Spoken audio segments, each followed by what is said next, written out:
True Blue Nation, Dodgers Report. Hey, True Blue Nation. Welcome back to True Blue Nation, Dodgers Report, your channel for the hottest news and deepest analysis on our Los Angeles Dodgers. Before we dive into what really matters, I need to ask you a favor. If you're a true fan, if you bleed blue like I do, hit that subscribe button right now and turn on notifications. Believe me, with the information I have for you today, you won't want to miss the upcoming updates. Go ahead, subscribe so you don't miss a thing. Alright, let's get straight to the point. I've been watching this season unfold with a critical eye, and what I'm seeing in recent weeks finally confirms what all of us deep down already knew. The machine is finally switched on. The Dodgers aren't just at the top of power rankings from analysts like Matt Snyder. They are setting the standard, showing the entire MLB what happens when pure talent finally meets good health.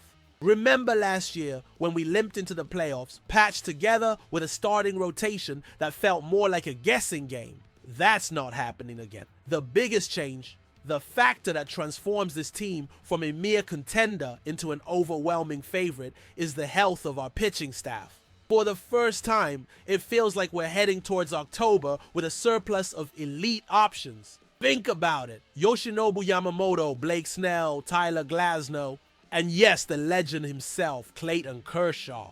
All healthy and pitching at a high level. And we can't forget Shohei Ohtani, who is finally stretching himself out, consistently getting past the 5-inning mark.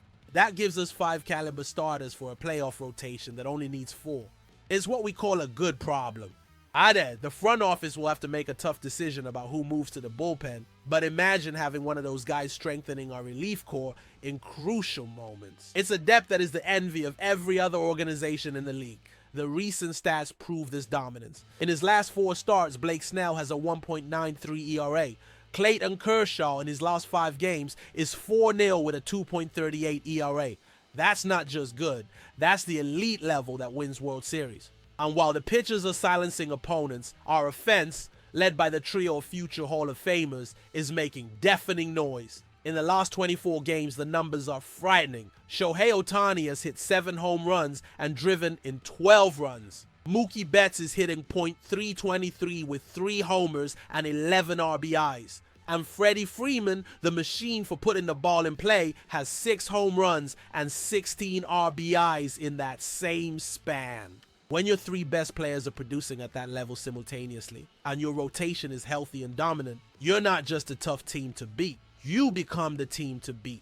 That scary team that nobody wants to face in a playoff series. This is the version of the Dodgers we've been waiting to see, and it has arrived right on time.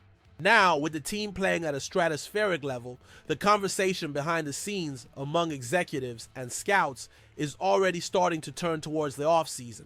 How can a team this good get even better? And this is where I bring you a piece of information that is circulating forcefully in the league's most exclusive circles. Keep an eye on the Arizona Diamondbacks. Yes, the team that faced us in the 2023 NLCS is in a total collapse. Reliable sources like Bob Nightingale are reporting a tense atmosphere in the clubhouse, and with the team practically out of the playoff race, the front office may be ready to make drastic moves.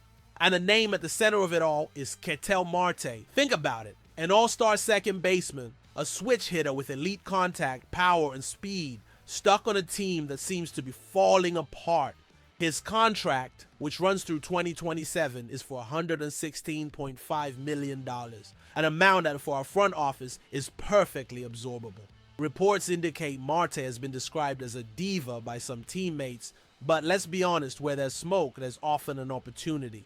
A change of scenery to a club with a winning culture and strong leadership like ours could be exactly what he needs. And for us, the fit would be simply perfect. Looking at our infield situation for next season, Miguel Rojas and Kike Hernandez are set to be free agents. Max Muncy will be 35, and his production has fluctuated. Bringing in Ketel Marte to be our everyday starting second baseman would provide a stability and firepower that would elevate our lineup to a historic level. This season, Marte is hitting .292 with a 368 OBP and 504 slugging for a .872 OPS. He has 21 home runs, 78 RBIs, and as a switch hitter, he performs at an elite level against both right-handed and left-handed pitchers. Defensively, he's not a Gold Glover, but with the versatility of Mookie Betts, Gavin Lux, and others, we can easily compensate for any range limitations. The question is, what would it cost? Arizona has one of the worst farm systems in the league and desperately needs young talent. We, on the other hand, have the Yobi Nola 1 system. A package could involve our number 5 prospect, shortstop Alex Freeland, along with a top 10 arm in our system like right-hander Nick Frasso, and maybe an outfielder like Andy Pages. It would be a high price, but we wouldn't be renting a player for 1 year. We would be securing a core piece for the next 3 years, right in the prime of Ohtani and Freeman. Let's visualize the real impact of this trade. I want every one of you, members of the Blue Crew, to imagine this lineup. Mookie Betts, Shohei Ohtani, Freddie Freeman, and Ketel Marte, 4 elite hitters, one after another. There would be no breathing room for opposing pitchers. It would be constant pressure, a lethal combination of speed, contact, power, and plate discipline. But the most important thing is what Marte would bring us in October. What was our biggest struggle in the last few playoffs? Clutch hitting, too many strikeouts with runners in scoring position. Marte changes that narrative. He has a strikeout rate of just 16%, well below the league average. And this year, with runners in scoring position, he's hitting .329. That's exactly the kind of bat, the kind of approach we've been missing in high-pressure moments. He's the player who puts the ball in play and drives in runs when it matters most.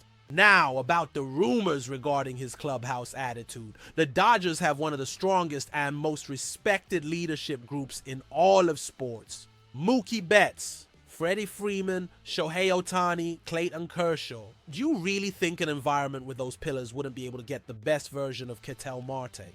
I'd bet on it. That clubhouse wouldn't just handle any issues. It would elevate him to a new level of professionalism and focus. The opportunity is there. An elite player in his prime on a favorable contract who fills a clear need and makes us exponentially stronger for the postseason. Andrew Friedman's front office is known for its calculated aggression, and this seems like exactly the type of move that takes a team from great to legendary. So the final question is for you, Dodgers Nation. What do you think? Should we go all in and bring Ketel Marte to Los Angeles? Is the prospect cost like Freeland or Pages worth it to add a proven star like him? Or do you believe we should hold on to our young talent and look for solutions elsewhere? Leave your opinions in the comments below. I want to know what every single one of you thinks about this strategic move. This is the analysis, direct and well-founded. What is your take on the pursuit of Marte and the team's current momentum? Answer in the comments. For more fast updates and deep analysis like this, make sure you are subscribed with notifications turned on. The off-season promises to be electric.